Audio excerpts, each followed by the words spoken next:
야, 빨리 도장 찍어. 바쁜 사람들이니까. 사위가 내 딸에게 이혼 서류를 내던졌습니다. 그 옆에는 배가 불룩한 여자가 서 있었어요. 내 딸 남편의 아이를 가진 상간녀였습니다. 저는 30년 평생 국밥만 끓인 무식한 할머니였어요. 적어도 저놈들 눈에는 그랬습니다. 하지만 저놈들은 몰랐어요. 이 늙은 할매가 누군지를요. 그리고 저놈이 아무 생각 없이 도장 찍은 그 차용증에 무시무시한 독이 들어있다는 것도요. 오늘 무릎 꿇을 사람이 누군지 보여줄 겁니다. 사연 시작 전 구독과 좋아요를 눌러주시면 그곳에 축복이 가득하시기를 바라겠습니다. 안녕하세요. 제 이름은 오말분입니다. 올해 67살이에요. 서울 변두리 재래시장 골목에서 30년 넘게 국밥집을 해왔죠. 사람들은 저를 욕쟁이 할매라고 부릅니다. 입이 거칠고 눈이 사나워서 그런 별명이 붙었어요. 진상 손님이 행패를 부리면 국자로 머리통을 내리칠 기세로 쫓아내곤 했으니까요. 시장 상인들 사이에서는 미친 개라는 별명도 있었습니다. 물론 제가 듣는 앞에서 그렇게 부르는 사람은 없었지만요. 그런데 말입니다. 세상 사람들이 모르는 게 하나 있어요. 이 허름한 몸빼 바지에 때 낀 앞치마를 두른 늙은이가 강남 한복판에 빌딩 2채를 가지고 있다는 사실이죠. 은행 금고에는 금괴도 쌓여 있습니다. 제가 왜 이렇게 가난한 척 사느냐고요. 돈 냄새를 맡으면 하이에나 같은 것들이 꼬이거든요. 친척이라고 나타나서 손을 벌리고 사기꾼들이 달라붙어서 투자를 권하고 심지어 자식들까지 유산 걱정을 하기 시작해요. 그래서 저는 돼지 비린내 속에 돈 냄새를 숨기고 살아왔습니다. 가난한 척하는 게 제일 편했어요. 새벽 4시였습니다. 저는 돼지 사고를 찬물에 담가 핏물을 빼고 있었어요. 손가락 끝이 시려서 곱았지만 30년 넘게 해온 일이라 대수롭지 않았습니다. 국밥집이라는 게 그렇죠. 손님들이 국물을 맛있게 들이켜는 그 한순간을 위해서 새벽부터 뼈를 삶고 팔을 썰고 고춧가루를 풀어야 했어요. 남들이 잠든 시간에 일어나서 불을 지피는 삶이 고됐지만 이 일이 저를 지켜줬습니다. 저는 커다란 무쇠솥에 사고를 넣고 불을 올렸습니다. 뽀얀 거품이 부글부글 올라오기 시작했죠. 국물이 뽀얗게 우러나려면 최소 8시간은 끓여야 합니다. 중간중간 거품을 걷어내고 뼈를 뒤적여줘야 하고요. 불 조절도 중요했어요. 너무 세면 국물이 탁해지고 너무 약하면 맛이 안 우러나거든요. 이 고된 새벽 일과가 제 하루의 시작이었습니다. 점심때가 다 되어갈 무렵이었어요. 가게 안에는 시장 상인들과 동네 주민들로 북적였습니다. 국밥 냄새가 골목까지 퍼져나갔죠. 옆자리에서는 정육점 아저씨가 소주를 곁들여 국밥을 먹고 있었고 구석에서는 건어물 가게 아줌마가 딸이랑 뭔가 심각한 이야기를 나누고 있었어요. 평범한 점심 풍경이었습니다.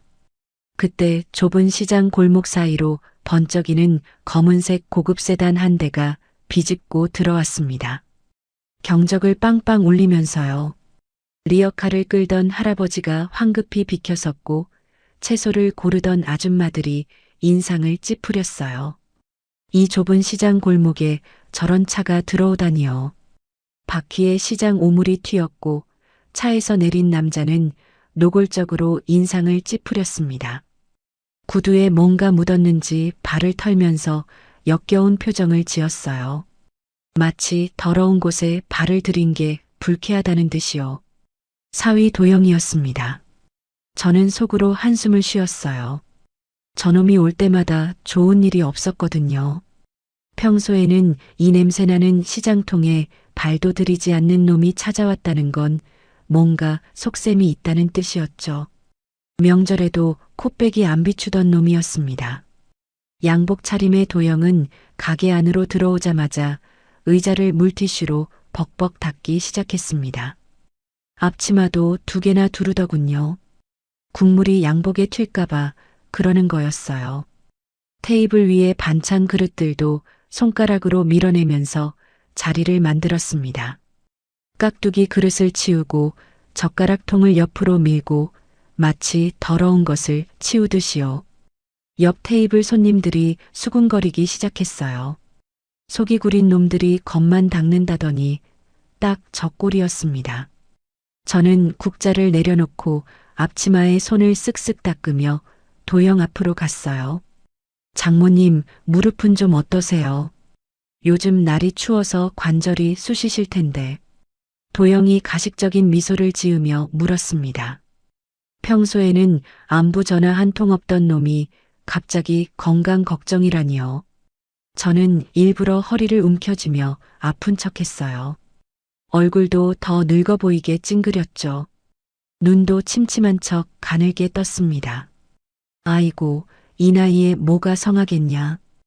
허리도 삐끗하고 무릎도 시큰거리고. 그나저나 웬일이고. 우리 사위가 이런 데까지 다 오고. 다름이 아니라 사업 자금이 좀 급해서요. 요즘 경기가 워낙 안 좋잖아요. 투자했던 데서 돈이 묶여가지고요. 역시나였습니다. 저놈은 돈이 필요할 때만 이 냄새나는 국밥집에 발을 들이밀었어요. 제 딸 수진이가 엄마한테 털어놓은 이야기가 떠올랐습니다. 엄마가 평생 모은 적금이랑 가게 보증금 합치면 3억은 된다고 했다면서요. 그 말을 옆에서 듣고 있던 도영이가 눈을 반짝였다고 했어요. 저놈은 그때부터 장모 돈을 노렸던 겁니다. 수진이 말로는 장모님이 노후 자금으로 모아둔 게 좀 있다고 하셨다면서요. 저한테 투자하시면 매달 생활비 500만 원씩 꼬박꼬박 드릴게요. 은행 이자가 요즘 똥값이잖아요. 저한테 맡기시면 훨씬 낫습니다.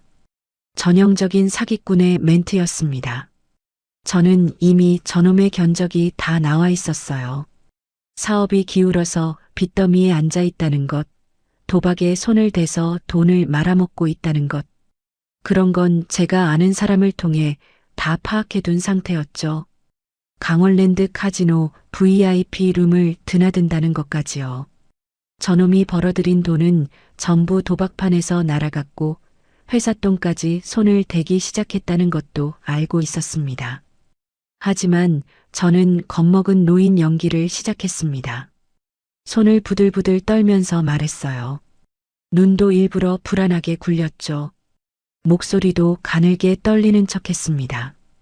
이거 내 피 같은 돈인데 30년 동안 새벽마다 뼈 삶아서 모은 돈이요. 이거 없으면 나 길거리에 나왔는데 우째야 쓰겄노. 어머니, 제가 누굽니까? 박도영이에요. 수진이 남편이잖아요. 장모님이 쓰러지시면 제가 모시는 건데 제가 장모님 돈을 떼먹겠어요. 걱정 마세요. 저는 한참을 망설이는 척하다가 장롱 깊숙한 곳으로 갔습니다. 낡은 목화솜 이불 사이에 숨겨둔 구형 금고를 열었어요.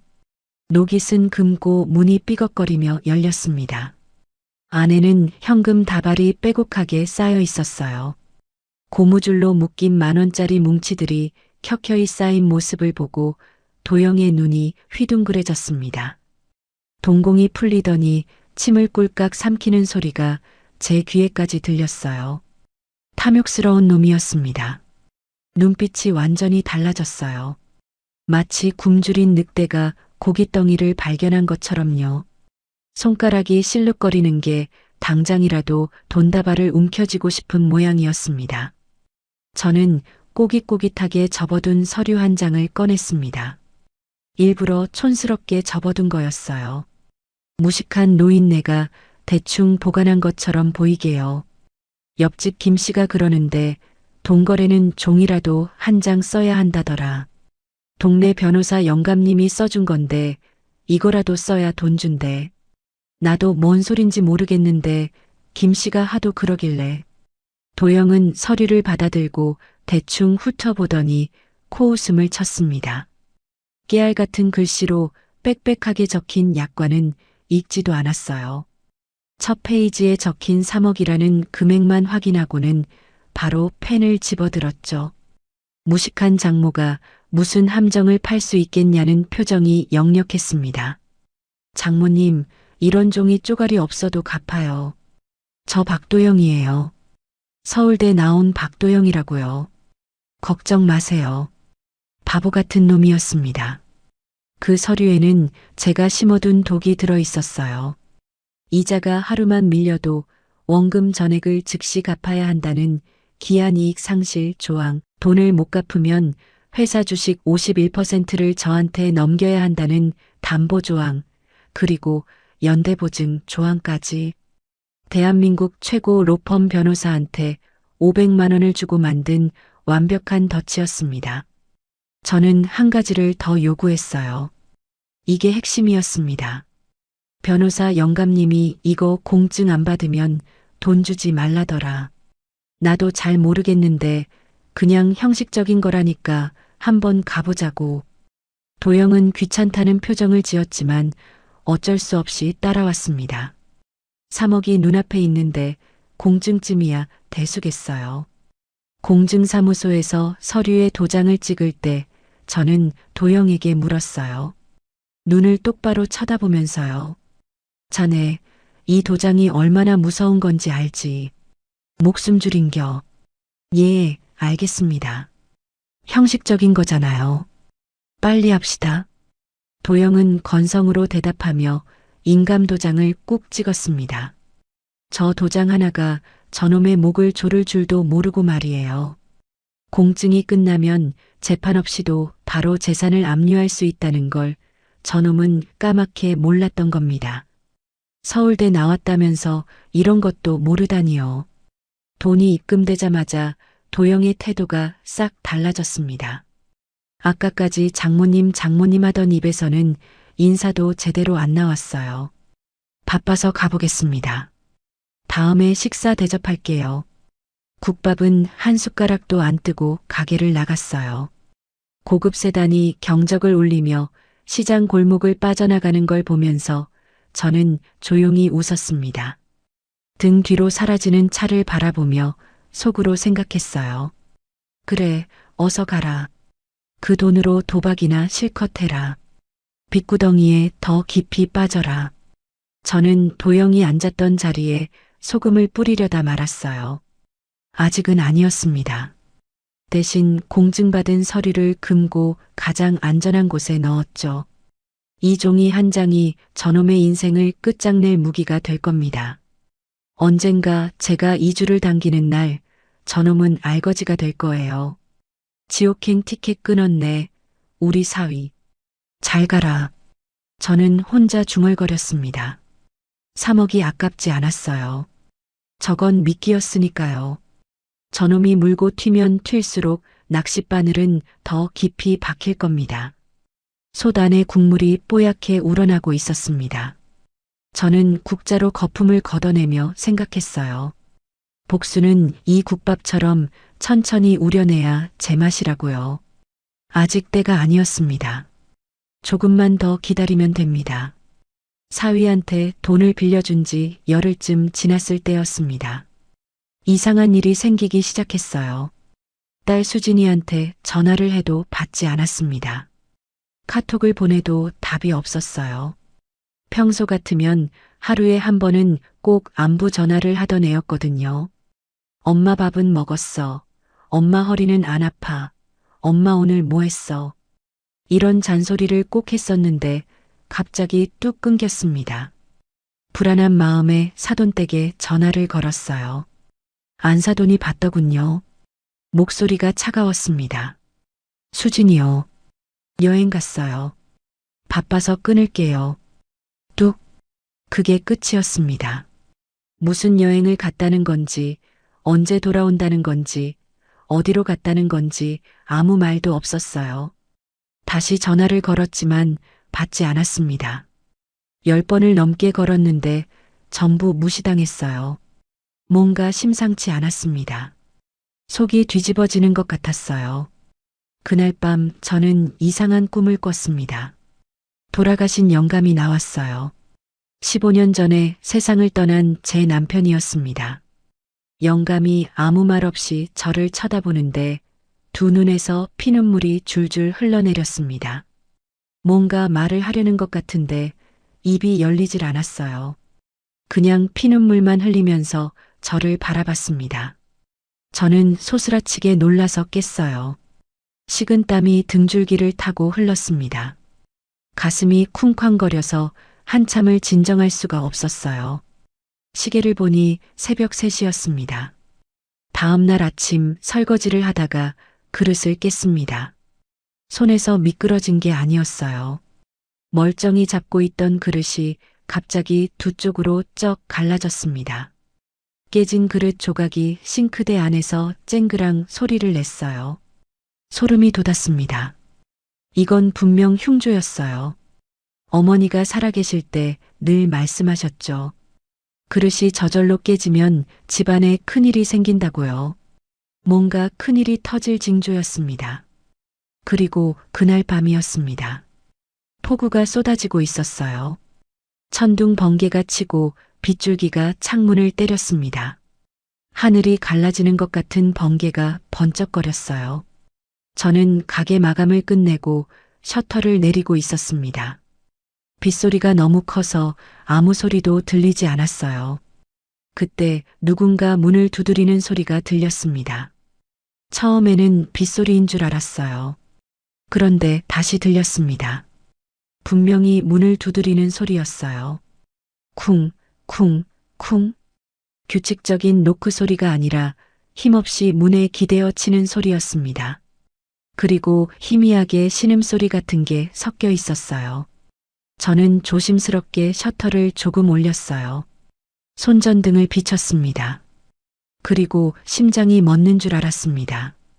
수진이었습니다. 제 딸이 빗속에 서 있었어요. 아니, 서 있다기보다는 쓰러지기 직전이었습니다. 셔터에 몸을 기대고 간신히 버티고 있었어요. 빗물에 온몸이 흠뻑 젖어 있었습니다. 머리카락이 얼굴에 달라붙어 있었고 눈은 초점을 잃고 허공을 보고 있었어요. 얇은 잠옷 차림이었습니다.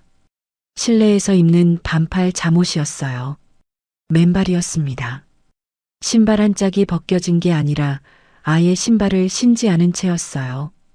발이 시장 바닥의 더러운 빗물 웅덩이에 푹 잠겨 있었습니다. 발톱에 피가 묻어 있었어요. 어딘가에 긁힌 모양이었습니다. 수진아. 저는 비명을 지르며 딸을 끌어안았습니다. 얼음장 같았어요. 체온이 완전히 떨어져 있었습니다. 입술이 파랗게 질려 있었고요. 몸이 덜덜덜 떨리고 있었어요. 이가 딱딱 부딪히는 소리가 났습니다. 저체온증이었습니다. 저는 딸을 부축해서 가게 안으로 데려왔어요. 비에 젖은 옷을 벗기고 수건으로 머리부터 발끝까지 닦아주면서 이불로 꽁꽁 감쌌습니다. 그때 저는 봤습니다. 딸의 팔뚝에 시퍼런 멍 자국이 있었어요. 5손가락으로 꽉 움켜진 흔적이 선명했습니다. 손목에도 어깨에도 목덜미에도 멍이 들어 있었어요. 등에는 뭔가에 부딪힌 것 같은 넓은 멍 자국도 있었습니다. 누군가 잡고 흔들고 밀친 흔적이 역력했어요. 저는 눈앞이 캄캄해졌습니다. 손이 부들부들 떨렸어요. 분노인지 슬픔인지 모를 감정이 치밀어 올랐습니다. 심장이 터질 것 같았어요. 따뜻한 물을 떠다가 딸 입에 대주었어요. 한 모금, 두 모금. 수진이가 조금씩 정신을 차리기 시작했습니다. 눈동자에 초점이 돌아왔어요. 그리고 저를 알아보더니 갑자기 오열하기 시작했어요. 제 품에 얼굴을 묻고 어린애처럼 울었습니다. 33살 먹은 딸이 5살 꼬마처럼 엉엉 울었어요. 엄마, 나 다 끝났어. 나 감옥 간대. 5억이래. 엄마, 나 어떡해.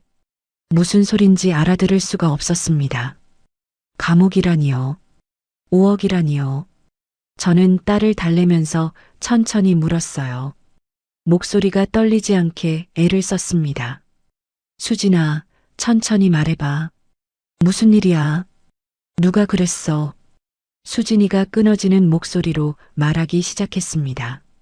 듣다 보니 저는 귀를 의심했어요. 이게 무슨 막장 드라마도 아니고 어떻게 이런 일이 있을 수 있는지 믿기지가 않았습니다. 시어머니가 수진이한테 서류 더미를 내밀었다고 했어요. 세금 문제 때문에 내 명의가 필요하다면서요. 회사 일이니까 도와달라고 했답니다. 수진이는 별 의심 없이 도장을 찍었다고 해요. 시어머니가 시키는 대로요. 그런데 그게 함정이었던 거예요. 그 서류들은 회사 돈 5억을 빼돌리는 횡령 서류였습니다. 수진이 명의로 된 통장으로 돈이 들어왔다가 바로 현금으로 인출되어 사라졌어요. 인출한 사람도 수진이로 되어 있었습니다. 완벽하게 조작된 증거였어요. 더 기가 막힌 건 그 다음이었습니다. 수진이가 아이를 갖지 못해 힘들어할 때 시어머니가 보약이라며 약을 줬다고 해요. 몸에 좋은 거라면서요. 그게 보약이 아니었어요. 수면제 성분이 들어간 신경안정제였습니다. 수진이는 그 약을 먹고 늘 멍한 상태였다고 했어요. 머리가 안개 낀 것처럼 흐릿하고 판단력이 흐려졌다고요. 그 상태에서 시키는 대로 도장을 찍었던 겁니다. 그 인간들은 처음부터 수진이를 횡령의 방패막이로 쓸 생각이었던 거예요. 며느리를 제 자식 범죄의 총알바지로 쓴 겁니다. 그리고 모든 게 터졌을 때 그 인간들은 수진이한테 뒤집어 씌웠습니다. 내가 약 먹고 미쳐서 돈 훔쳤잖아. 친정 엄마 빚 갚으려고 훔친 거잖아. 그렇게 가스라이팅을 했다고 해요. 매일같이 수진이한테 내가 범인이라고, 내가 미친 거라고 세뇌를 시켰답니다. 수진이는 정말 자기가 잘못한 건가 싶어서 미칠 것 같았다고 합니다. 현실과 거짓이 구분이 안 됐다고 해요. 그런 상태에서 남편 도영이가 서류를 내밀었어요. 지금 이혼 도장 찍고 빈몸으로 나가면 횡령 고소는 안 할게.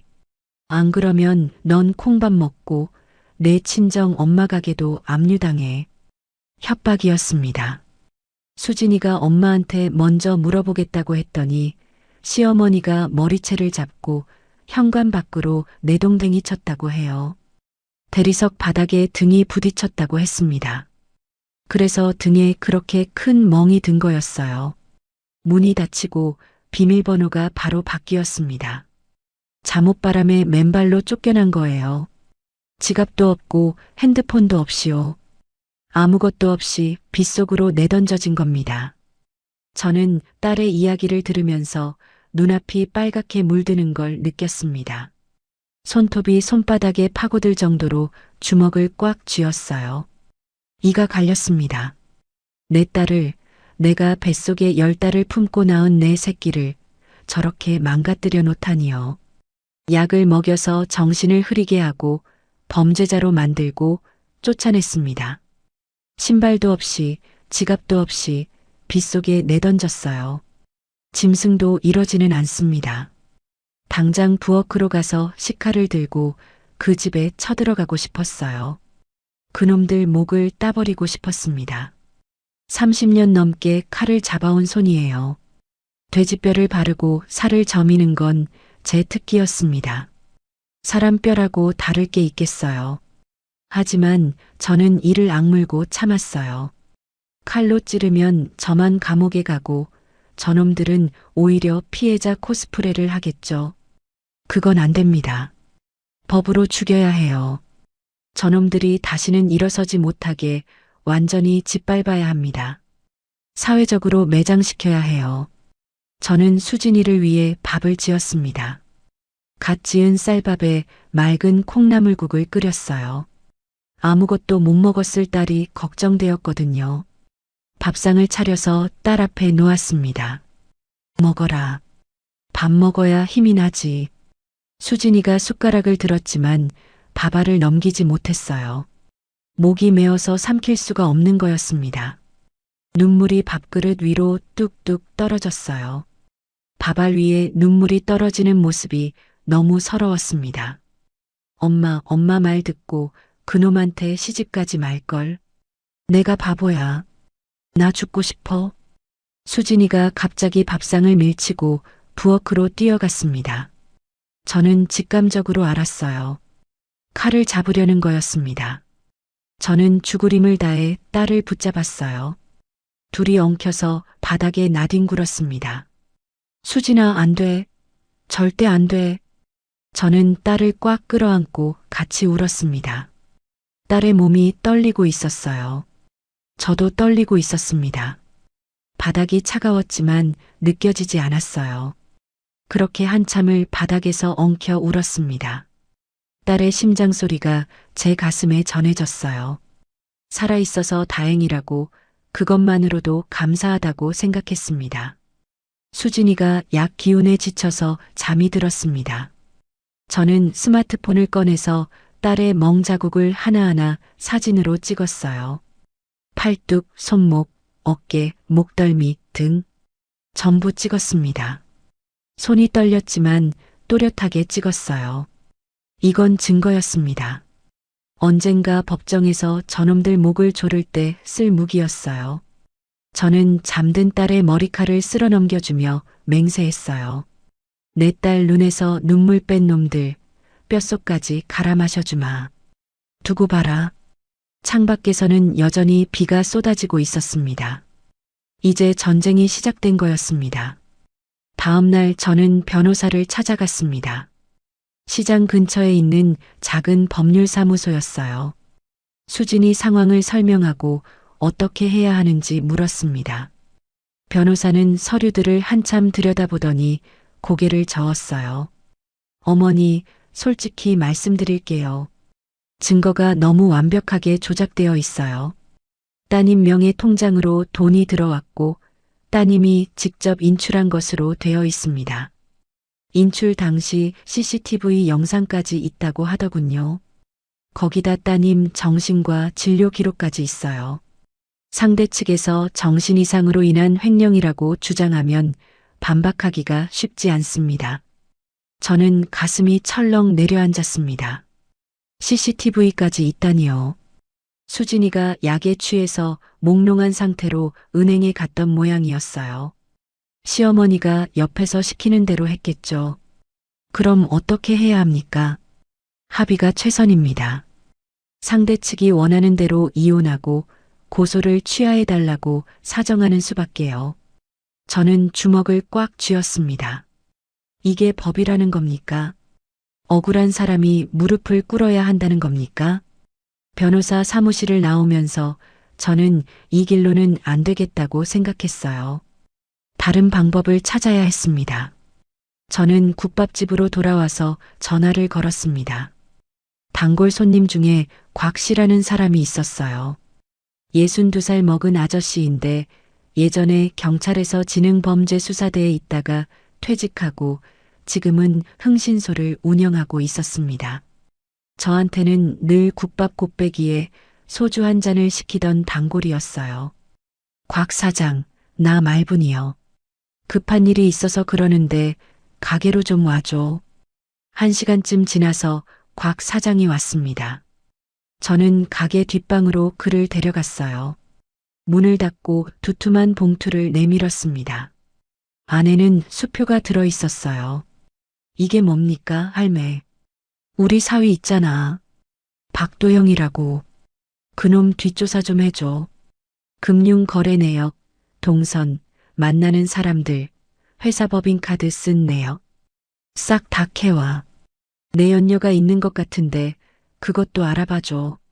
그 여자가 누군지, 어디 사는지, 뭐 하는 사람인지 전부 알아내줘. 곽 사장이 봉투를 열어보더니 휘파람을 불었습니다. 눈썹을 치켜올리며 저를 쳐다봤어요. 할매, 이 정도면 저 양심에 못 받아요. 반만 받을게요. 다 받아. 대신 완벽하게 해줘. 티 안 나게. 저놈들이 눈치채면 안 돼. 곽 사장은 봉투를 품에 넣으며 고개를 끄덕였습니다. 믿을 만한 사람이었어요.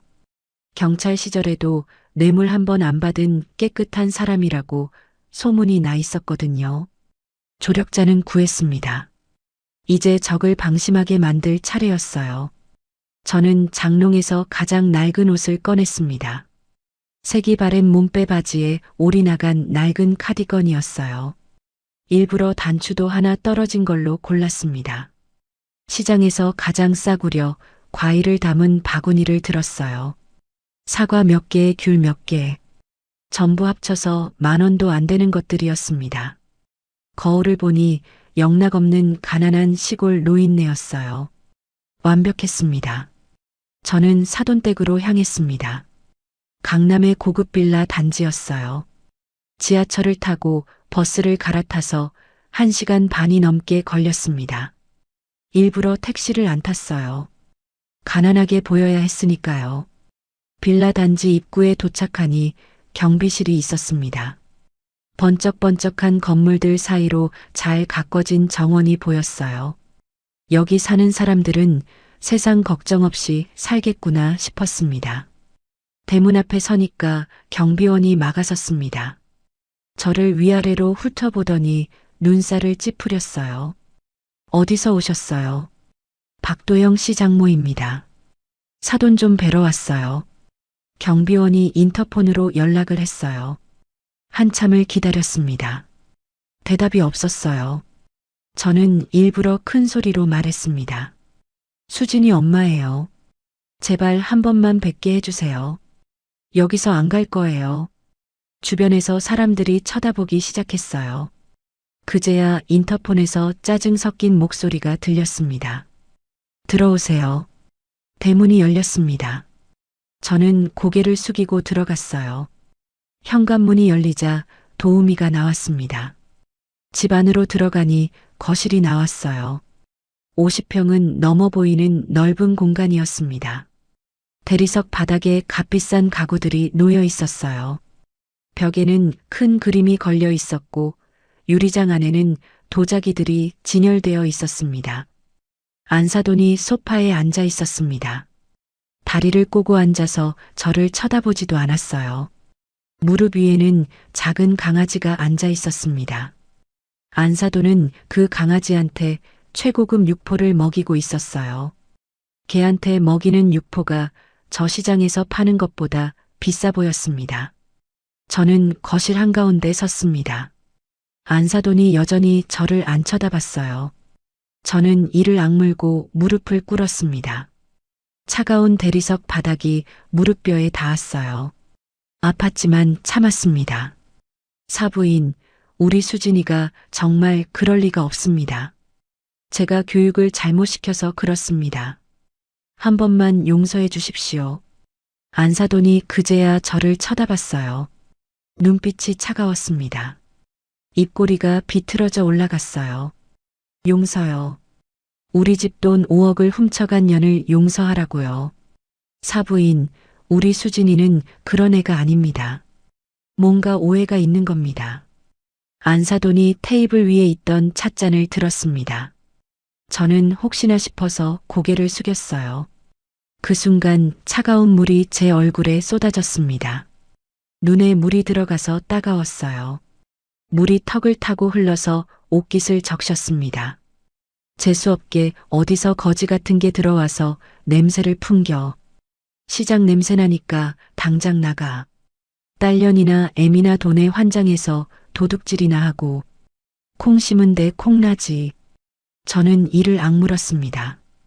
주먹이 떨렸어요. 당장 일어나서 전현 머리채를 잡고 싶었습니다. 전현 입을 찢어버리고 싶었어요. 하지만 참았습니다. 지금은 참아야 할 때였어요. 복수는 뜨거울 때가 아니라 차가울 때 하는 거였습니다. 사부인 잘못했습니다. 제가 빚을 갚겠습니다. 시간만 주십시오. 빚을 갚아? 뭘로? 그 냄새나는 국밥집 팔아서. 안사돈이 코웃음을 쳤어요. 그때 안사돈의 핸드폰이 울렸습니다. 안사돈이 전화를 받으러 자리를 비웠어요. 저는 그 틈을 놓치지 않았습니다. 거실 탁자 위를 재빨리 훑어봤어요. 잡지 몇 권, 리모컨, 그리고 뭔가 서류 같은 것들이 있었습니다. 그 중에 눈에 띄는 게 있었어요. 산부인과 초음파 사진이었습니다. 사진 위에 날짜가 찍혀 있었어요. 최근 날짜였습니다. 그리고 그 옆에는 명품 브랜드 쇼핑백이 있었는데 안을 살짝 들여다보니 아기 옷이 들어 있었어요. 머릿속이 빠르게 돌아갔습니다. 수진이는 불임 판정을 받았어요. 3년 전에 큰 병원에서 검사를 받았는데 아이를 가질 수 없는 몸이라고 했습니다. 그때 수진이가 얼마나 울었는지 몰라요. 그런데 이 집에 산부인과 초음파 사진이랑 아기 옷이 있다고요. 이건 한 가지밖에 의미가 없었습니다. 도영이가 바람을 피웠고 그 여자가 임신을 한 거였어요. 그리고 안사돈이 그걸 알고 있다는 뜻이었습니다. 아니, 알고 있는 정도가 아니라 그 여자한테 아기 옷까지 사주고 있었어요. 며느리는 쫓아내고 내연녀 아기를 기다리고 있었던 겁니다. 저는 재빨리 원래 자리로 돌아가 무릎을 꿇었어요. 안사돈이 전화를 끝내고 돌아왔을 때 저는 여전히 고개를 숙이고 있었습니다. 그때 현관문이 열리는 소리가 났어요. 도영이가 들어왔습니다. 양복 차림에 넥타이를 매고 있었어요. 회사에서 온 모양이었습니다. 저를 보더니 입꼬리가 삐뚤어지게 웃었어요. 비웃는 표정이 역력했습니다. 핸드폰을 꺼내더니 제 모습을 찍었습니다. 물에 젖은 채 무릎 꿇고 있는 저를요. 사진을 찍으면서 킥킥 웃었습니다. 장모님, 이거 SNS에 올려도 되죠? 반성하는 도둑 엄마. 제목 어때요? 저는 이를 악물고 참았습니다. 속에서 불이 났지만 얼굴에는 비굴한 표정을 유지했어요. 사위, 잘못했네. 돈 마련해 볼 테니 시간만 주게. 시간이요. 모레가 이혼 조정 기일이에요. 그때까지 수진이가 도장 안 찍으면 형사 고소 들어갑니다. 도영이가 비웃으며 나갔습니다. 안사돈이 도우미를 불렀어요. 손님 나가신다. 소금 뿌려. 저는 일어나서 현관으로 향했습니다. 등 뒤로 굵은 소금이 뿌려졌어요. 소금 알갱이가 목덜미에 떨어지고 등을 타고 흘러내렸습니다. 부정 탄다며 뿌리는 소금이었어요. 마치 저를 귀신 취급하듯이요. 저는 뒤돌아보지 않았어요. 대문을 나서면서 바닥에 떨어진 소금을 밟았습니다. 발밑에서 소금이 으스러지는 소리가 났어요. 저놈들 뼈가 으스러지는 소리가 그렇게 날 겁니다. 국밥집으로 돌아와서 화장실 거울을 봤습니다. 얼굴에 물기가 마르면서 자국이 져 있었어요. 머리카락이 헝클어져 있었고 옷은 구겨져 있었습니다. 초라한 몰골이었어요. 저는 세수를 하고 거울을 똑바로 쳐다봤습니다. 그리고 웃었습니다. 섬뜩하게요. 거울 속에 제 눈이 차갑게 빛났습니다. 오늘 얻은 게 있었습니다. 산부인과 초음파 사진, 아기 옷 쇼핑백, 도영이한테 임신한 여자가 있다는 증거였어요. 저놈들은 제가 무식한 노인네인 줄 알고 있습니다. 무릎 꿇고 비는 불쌍한 할머니인 줄 알고 있어요. 그게 저놈들의 실수였습니다. 적을 얕보면 지는 거예요. 그래, 더 짖어라. 개가 짖어야 몽둥이가 약이지. 내 놈들 목줄은 이미 내 손에 있다. 저는 혼자 중얼거렸습니다. 오늘의 굴욕은 복수의 미천이 될 거예요. 제 무릎에 박힌 대리석 바닥의 차가움을 잊지 않을 겁니다. 얼굴에 뿌려진 물의 모욕감을 잊지 않을 거예요. 조금만 더 기다리면 됩니다. 곽 사장이 증거를 가져올 때까지요. 그때까지 저는 무릎 꿇는 할머니로 살겠습니다. 사돈댁에 다녀온 지 사흘째 되는 날이었습니다. 점심 장사가 끝나고 설거지를 하고 있는데 곽 사장한테서 전화가 왔어요. 할매, 물건 나왔어요. 지금 갈게요.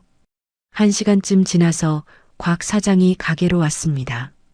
손에 라면 박스만 한 상자를 들고 있었어요. 저는 가게 문을 닫고 뒷방으로 그를 데려갔습니다. 곽 사장이 상자를 열었어요. 안에는 서류 봉투들이 빼곡하게 들어 있었습니다. 그리고 USB 하나가 있었어요. 할매, 이것 가면 대한민국이 뒤집어지겠는데요. 곽 사장이 서류들을 하나씩 꺼내며 설명하기 시작했습니다. 저는 귀를 쫑긋 세우고 들었어요. 들을수록 피가 거꾸로 솟았습니다. 먼저 횡령건이었어요. 수진이가 횡령했다는 5억은 사실 도영이가 쓴 돈이었습니다. 2억은 도박 빚을 갚는 데 썼어요. 강원랜드 카지노에서 진 돈이었습니다. 3억은 상간녀 명의의 오피스텔 전세금으로 들어갔고요. 강남역 근처 신축 오피스텔이었어요. 30평짜리 고급 오피스텔에 상간녀를 살게 해준 거였습니다. 이걸 감추려고 회사 회계 장부를 이중으로 조작했더군요. 가짜 장부와 진짜 장부가 따로 있었습니다. 가짜 장부에는 수진이가 횡령한 것처럼 꾸며놨고 진짜 장부에는 도영이가 빼돌린 내역이 고스란히 적혀 있었어요. 곽 사장이 진짜 장부 사본을 구해왔습니다. 이거 어떻게 구했어요? 회계 담당 직원이 있는데 그 친구가 양심에 찔렸나 봐요. 퇴사하면서 저한테 넘겨줬어요. 다음은 상간녀 정보였습니다. 김미라, 29살. 도영이 회사 비서였어요. 현재 임신 5개월 차였습니다. 제가 사돈댁에서 본 초음파 사진이 이 여자 거였던 거예요. 사진도 있었습니다. 도영이랑 팔짱 끼고 걸어가는 사진, 고급 레스토랑에서 밥 먹는 사진, 호텔 로비에서 찍힌 사진까지. 둘이 불륜관계라는 게 한눈에 보였어요. 그런데 더 기가 막힌 게 있었습니다. 할매, 이거 보세요. 이게 핵심이에요. 곽 사장이 서류 한 뭉치를 내밀었어요. 법인카드 사용 내역이었습니다. 저는 눈을 크게 뜨고 들여다봤어요. 상간녀가 타고 다니는 외제차가 법인 명의로 리스되어 있었습니다. 상간녀가 사는 오피스텔도 회사 법인카드로 전세금을 냈어요. 명품 가방, 명품 옷, 호텔 숙박비, 고급 식당 비용까지 전부 법인카드였습니다. 회사 돈으로 내연녀를 먹여 살린 거예요. 이건 명백한 업무상 배임이었습니다. 횡령이었어요. 회사 돈으로 대표이사의 내연녀를 먹여 살린 거였습니다. 주주들 돈으로 바람을 핀 거예요. 그리고 중요한 건 이 법인카드로 산 것들은 회사 재산이라는 거였습니다. 외제차도 명품 가방도 전부 회사 거예요. 제가 대주주가 되면 이걸 전부 회수할 수 있었습니다. 곽 사장, 도영이 회사 지분 구조가 어떻게 돼요? 그것도 조사했어요. 박도영이가 51%, 그 어머니가 30%, 나머지 19%는 투자자들이 가지고 있어요. 저는 금고에서 서류 하나를 꺼냈습니다. 도영이한테 3억 빌려주면서 받았던 그 차용증이었어요. 공증까지 받아둔 서류였죠. 곽 사장한테 보여줬습니다. 곽 사장이 서류를 읽더니 눈이 휘둥그레졌어요. 입을 떡 벌렸습니다. 할매, 이거 읽어봤어요. 제오조에 뭐라고 써 있는지 아세요? 채무 불이행 시 박도영 소유의 회사 주식 51%가 채권자에게 양도된다. 할매, 이거면 할매가 저놈 회사 대주주예요. 재판도 필요 없어요. 공증받았으니까 바로 집행 가능하고요. 저는 무릎을 탁 쳤습니다. 그래요. 이게 제가 노린 거였어요. 도영이가 돈을 갚을 리가 없었습니다. 도박에 미친 놈이 3억을 갚겠어요. 그놈이 이자를 한 번이라도 밀리는 순간 저는 그놈 회사를 통째로 삼킬 수 있었어요. 근데 할매, 저놈이 이자는 제때 내고 있어요. 뭐라고요? 네, 확인해 봤는데 이자는 밀린 적이 없어요. 아마 그것만은 신경 쓰는 모양이에요. 저는 잠시 생각에 잠겼습니다. 이자를 제때 내고 있다면 기한 이익 상실을 주장하기 어려웠어요. 다른 방법이 필요했습니다. 그때 곽 사장이 USB를 흔들었어요. 할매, 이것도 보세요. 녹취록이에요. 곽 사장이 노트북을 꺼내서 USB를 꽂았습니다. 음성 파일이 재생됐어요. 도영이랑 안사돈이 통화하는 내용이었습니다. 엄마, 이번에 멍청한 장모 재산까지 털어서 회사 빚 메꾸자. 3억 받았으니까 일단 급한 불은 껐어. 그래, 수진이는 어떻게 할 거야? 그녀는 정신병자로 몰아서 지방 요양원에 처박아 버리면 돼. 횡령범의 정신병자면 누가 믿겠어? 저는 손이 부들부들 떨렸습니다. 저놈들이 제 딸을 정신병원에 가두려고 했어요. 제 딸을요? 세상에 이런 인간들이 있습니까? 며느리를 범죄자로 만들고 정신병자로 몰아서 시설에 처박으려고 했어요. 그리고 그 자리에 내연녀를 앉히려고 했던 겁니다. 분노가 치밀어 올랐습니다. 눈앞이 빨갛게 물들었어요. 이를 악물었습니다. 주먹을 꽉 쥐니까 손톱이 손바닥에 파고들어서 피가 났어요. 그래도 아프지 않았습니다. 분노가 통증을 마비시켰어요. 곽 사장, 이 녹취록 법적 효력 있어요. 불법 녹음이라 증거 능력은 떨어져요. 근데 언론에 뿌리면 효과 만점이죠. 저는 고개를 끄덕였습니다. 법정에서 안 되면 여론으로 죽이면 됩니다. 곽 사장이 또 다른 서류를 꺼냈어요. 도영이가 최근 강원랜드 카지노를 드나든 내역이었습니다. CCTV 캡처 사진도 있었어요. VIP 룸에서 칩을 쌓아놓고 도박하는 모습이 찍혀 있었습니다. 날짜를 보니 제가 돈 빌려준 직후였어요. 제 돈으로 도박을 한 거였습니다. 할매, 저놈 도박 중독이에요. 지난 6개월 동안 카지노에서 날린 돈이 7억이 넘어요. 한 번 가면 2, 3억씩 잃고 나왔어요. 7억이요. 네. 회사 돈 빼돌린 거랑 여기저기서 끌어다 쓴 거 합치면 그 정도 돼요. 지금 저놈 회사는 껍데기예요. 속이 텅 비었어요. 저는 한숨을 쉬었습니다. 수진이가 시집간 곳이 이런 곳이었어요. 겉으로는 번듯한 회사 대표였지만 속은 썩을 대로 썩은 놈이었습니다. 도박꾼의 바람둥이의 사기꾼이었어요. 제 딸이 그런 놈한테 3년을 시달린 거였습니다. 할매, 그리고 이것도요. 곽 사장이 마지막으로 사진 몇 장을 꺼냈습니다. 상간녀 김미라의 SNS에서 가져온 사진이었어요.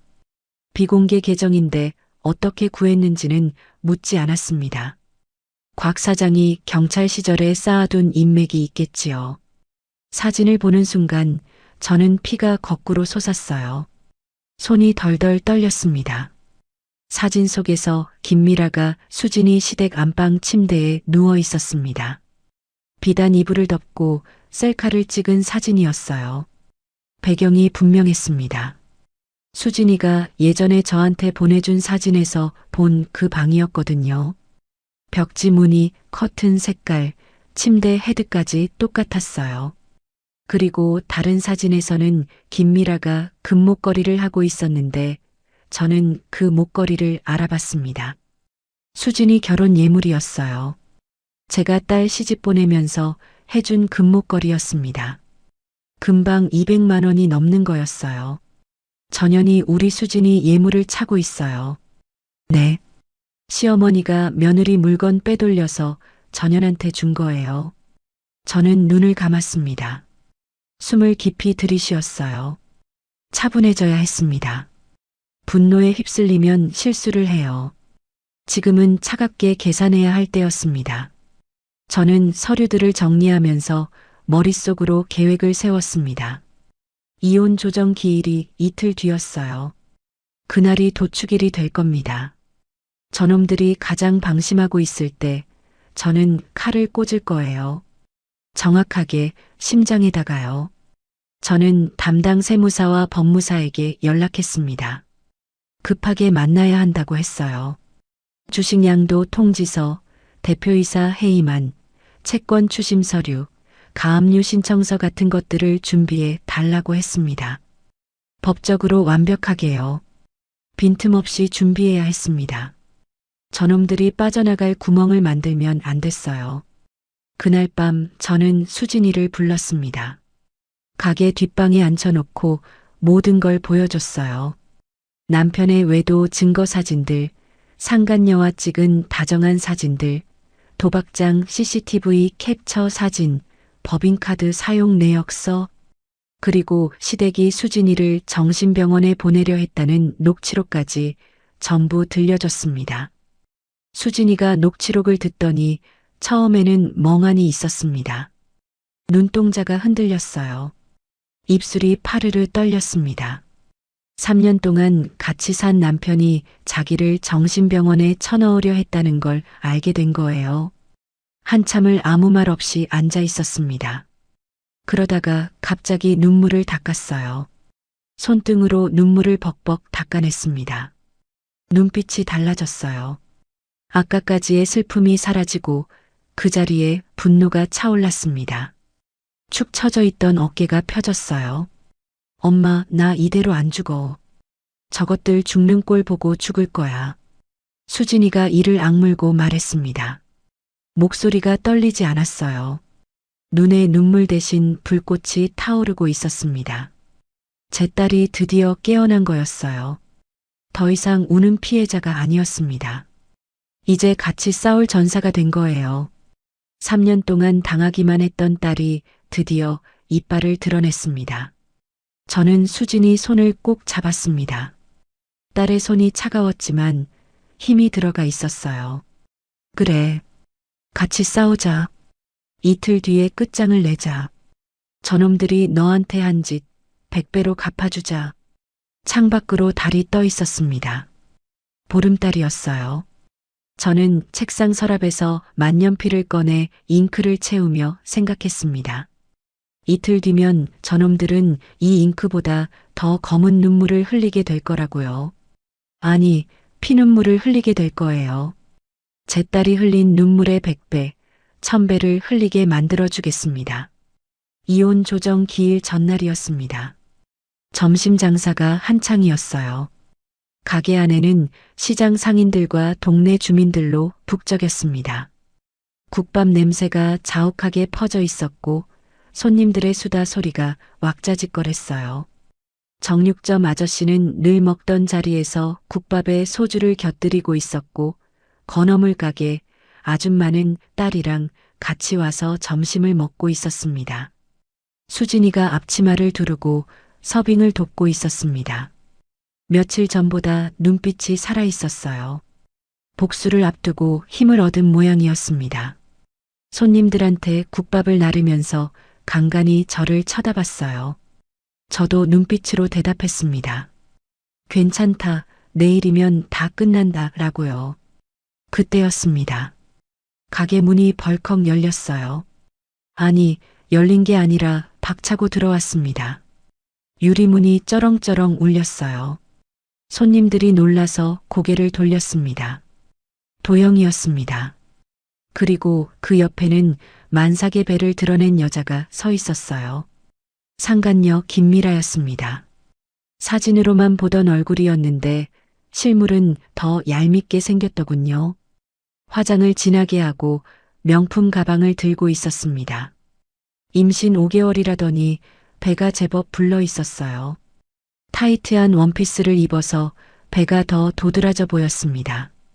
일부러 그런 옷을 입은 것 같았어요. 과시하려고요. 가게 안이 갑자기 조용해졌습니다. 손님들이 고개를 돌려 그들을 쳐다봤어요. 시장통 국밥집과는 전혀 어울리지 않는 차림새였거든요. 도영은 고급 양복을 입고 있었고 김미라는 원피스에 굽 높은 하이힐을 신고 있었습니다. 마치 다른 세상에서 온 사람들 같았어요. 김미라가 코를 막으며 인상을 찌푸렸어요. 어우, 냄새. 여기 위생 상태가 엉망이네. 이런 걸 사람이 먹어요. 일부러 큰 소리로 말했습니다. 손님들이 눈살을 찌푸렸어요. 밥을 먹던 정육점 아저씨가 숟가락을 내려놓았습니다. 야, 전현이 뭐야? 저는 손으로 정육점 아저씨를 제지했어요. 아직은 안 됐습니다. 저놈들이 더 날뛰게 놔둬야 했어요. 김미라가 수진이한테로 걸어갔습니다. 수진이가 쟁반을 들고 서빙을 하고 있었는데 김미라가 그 쟁반을 탁 쳤어요. 국밥 그릇이 흔들렸습니다. 국물이 조금 튀었어요. 언니, 눈치 좀 챙겨요. 애도 못 낳고 배도 못 불리는 주제에 왜 자리를 차지하고 있어요? 비켜요. 수진이의 얼굴이 굳었습니다. 주먹이 떨리는 게 보였어요. 눈에 불꽃이 일었습니다. 예전 같았으면 울면서 도망갔을 겁니다. 그 여자 앞에 서지도 못했을 거예요. 하지만 수진이는 도망가지 않았어요. 똑바로 김미라를 쳐다보며 말했습니다. 목소리가 떨리지 않았어요. 남의 남편 훔친 도둑년이 말이 많네. 저는 속으로 딸이 대견했습니다. 잘했어, 수진아. 하지만 아직은 참아야 했어요. 저는 눈짓으로 수진이한테 신호를 보냈습니다. 더 자극하지 마라. 증거 모으는 중이다 라고요. 김미라의 얼굴이 벌개졌어요. 손을 들어 올렸습니다. 수진이 뺨을 때리려는 거였어요. 저는 재빨리 끼어들었습니다. 김미라의 손목을 잡았어요. 손님, 여기서 행패 부리면 안 돼요. 이 손 놔요. 지금 뭐 하는 거예요? 김미라가 제 손을 뿌리쳤습니다. 저는 일부러 비틀거렸어요. 앞치마 주머니 속에 넣어둔 초소형 녹음기가 잘 돌아가고 있는지 손으로 확인했습니다. 제대로 녹음되고 있었어요. 도영이가 앞으로 나섰습니다. 제 앞에 딱 서더니 내려다봤어요. 키가 커서 위압감이 있었습니다. 장모님, 내일 이혼 서류에 도장 안 찍으면 이 가게 구청에 신고해서 영업 정지 먹입니다. 제가 구청에 아는 사람 많은 거 아시죠? 위생 점검 나오면 여기 바로 문 닫아요. 협박이었습니다. 저는 일부러 겁먹은 표정을 지었어요. 손을 비비면서 말했습니다. 사위, 그러지 말고 얘기 좀 하세. 얘기요? 할 얘기 없어요. 내일 도장만 찍으면 됩니다. 그리고 수진이가 횡령한 5억, 장모님이 책임지세요. 안 그러면 형사 고소 들어갑니다. 그때 옆에서 정육점 아저씨가 벌떡 일어났어요. 손에 고깃집 칼을 들고 있었습니다. 야, 이 새끼야. 여기서 뭐 하는 거야? 나가. 건어물 가게 아줌마도 일어났어요. 시장 상인들이 하나둘 자리에서 일어나기 시작했습니다. 분위기가 험악해졌어요. 저는 손을 들어 그들을 막았습니다. 괜찮아요. 내버려둬요. 손님이니까 밥은 줘야지. 정육점 아저씨가 투덜거리며 앉았습니다. 하지만 눈은 여전히 도영을 노려보고 있었어요. 김미라가 흥분한 목소리로 떠들기 시작했습니다. 제가 노린 거였어요. 전현이 흥분하면 입이 가벼워질 테니까요. 아줌마 오빠 회사 돈이 다 내 돈이고 우리 아기 돈인데 이 여자가 축내고 있잖아요. 5억이나 해먹었으면 됐지. 염치도 없어. 저는 속으로 쾌재를 불렀습니다. 녹음기에 다 담겼어요. 전현이 스스로 회사 돈의 수혜자라고 자백한 거였습니다. 횡령 공범이라는 증거였어요. 도영이가 제 어깨를 강하게 밀쳤습니다. 생각보다 힘이 셌어요. 저는 일부러 과장되게 넘어졌어요. 테이블에 부딪히면서 국밥 그릇이 쏟아졌습니다. 뜨거운 국물이 제 팔에 튀었어요. 화끈거렸습니다. 아팠지만 참았어요. 소리도 안 질렀습니다. 가게 천장에 달린 CCTV가 저 위에서 다 찍고 있었거든요. 폭행 현장이 고스란히 녹화되는 거였어요. 이건 나중에 법정에서 쓸 증거였습니다. 할머니, 손님들이 소리쳤습니다. 수진이가 달려왔어요. 저를 부축해서 일으켰습니다. 엄마, 괜찮아요. 괜찮다. 괜찮아. 저는 수진이 귀에 대고 속삭였어요. 참아라. 다 녹음되고 있어. CCTV도 찍히고 있고. 조금만 더 참아. 정육점 아저씨가 핸드폰을 꺼냈습니다. 경찰 부른다. 이 새끼들 폭행이잖아. 저는 손을 저었어요. 경찰 부르지 마요. 부르면 합의해줘야 해요. 난 저놈들하고 합의 안 할 거예요. 법대로 할 겁니다. 정육점 아저씨가 황당한 표정을 지었지만 핸드폰을 내렸습니다. 도영이가 주머니에서 돈 봉투를 꺼냈어요. 두툼한 봉투였습니다. 그리고 바닥에 쏟아진 국물 위에 던졌습니다. 찰싹하는 소리가 났어요. 돈 봉투가 국물에 젖어들었습니다. 누런 국물이 봉투에 스며들었어요. 이거 먹고 떨어지세요. 500만 원이에요. 약값이나 하시고요. 내일 도장 안 찍으면 진짜 가만 안 둡니다. 형사 고소하고 이 가게도 망하게 할 겁니다. 모욕이었습니다. 저는 이를 악물었어요. 손톱이 손바닥에 박혔습니다. 피가 날 것 같았어요. 하지만 겉으로는 굽신거리는 표정을 유지했어요. 무릎 꿇을 준비도 되어 있었습니다. 내일의 승리를 위해서라면 오늘의 굴욕쯤은 아무것도 아니었어요. 아이고 사위님 알겠네. 내일 도장 찍으러 갈게. 제발 우리 수진이만 봐주게.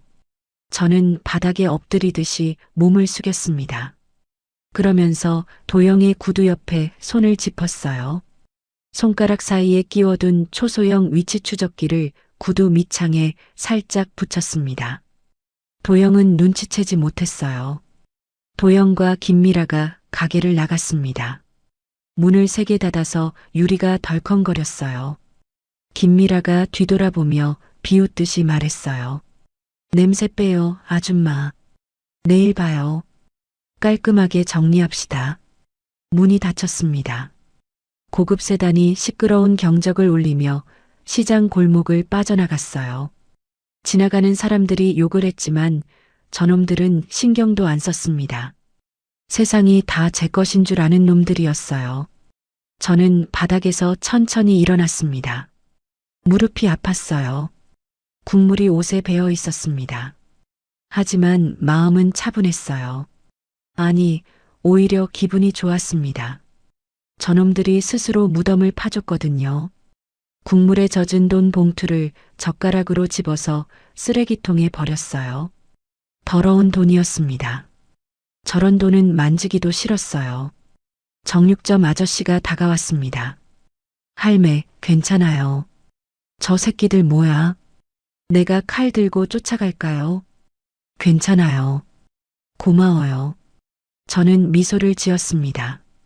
아까와는 다른 미소였어요. 섬뜩한 미소였습니다. 내일 보면 돼요. 저놈들, 내일 저한테 무릎 꿇을 거예요. 정육점 아저씨가 고개를 갸웃거렸지만 더 묻지 않았습니다. 저는 앞치마 주머니에서 녹음기를 꺼냈어요.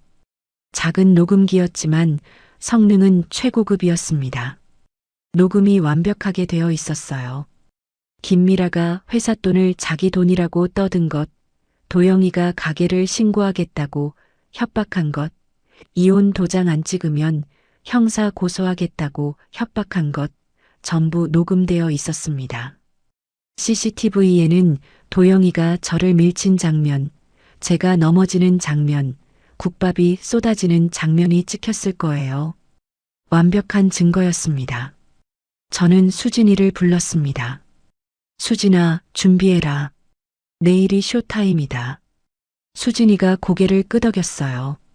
눈빛이 단단했습니다. 더 이상 겁에 질린 눈이 아니었어요. 저는 뒷방으로 가서 내일 입을 옷을 꺼냈습니다. 낡은 몸빼 바지가 아니었어요. 금고 깊숙이 넣어뒀던 최고급 한복이었습니다. 비단으로 만든 고급 한복이었어요. 색이 곱고 수가 정교하게 놓여 있었습니다. 평생 한 번도 안 입고 모셔뒀던 옷이었어요. 내일을 위해 아껴뒀던 거였습니다. 그리고 수진이한테 줄 맞춤 정장도 꺼냈습니다. 며칠 전에 백화점에서 산 거였어요. 수진이 치수에 딱 맞게 맞춤으로 만든 거였습니다. 구두랑 가방도 있었어요.